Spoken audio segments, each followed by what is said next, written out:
Ski jumping. In Olympic ski jumping competitions, the skiers glide down a steep hill and up over a bump. This abrupt bump at the end of the hill propels the jumper into the air at speeds around 56 miles per hour.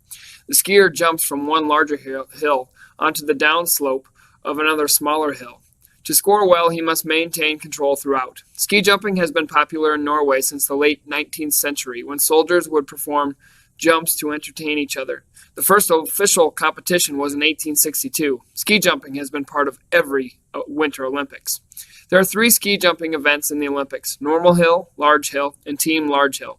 Only men are allowed to compete in this sport until April 2011, when the International Olympic Committee, the IOC, added the ladies' normal hill individual event to the 2014 Winter Games.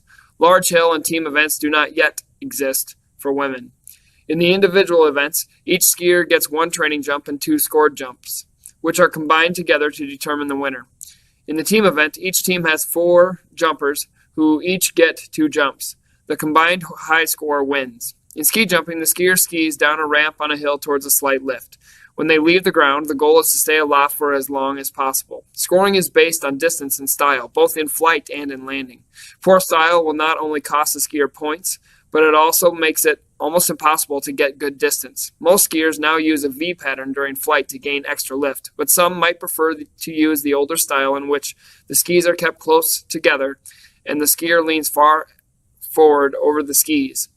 Regardless of which flight technique they use, the skiers must land using a Telemark landing style. One leg is placed in front of the other with both legs bent. It almost looks like kneeling on one knee.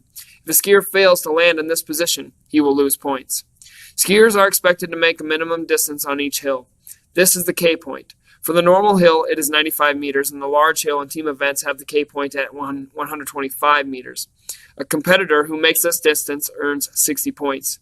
If he falls short or goes past the mark, he either loses or gains 1.8 points for every meter away from the K point. Skiers also receive style points. A panel of judges score the skier up to 20 points depending on well he landed and how steady and how imbalanced he was during flight. Norway, Austria, and Finland lead the historical Olympic medal count in that order respectively. Carina Vogt of Germany won the very first gold medal for women's ski jumping at the Winter Olympic Games in 2014.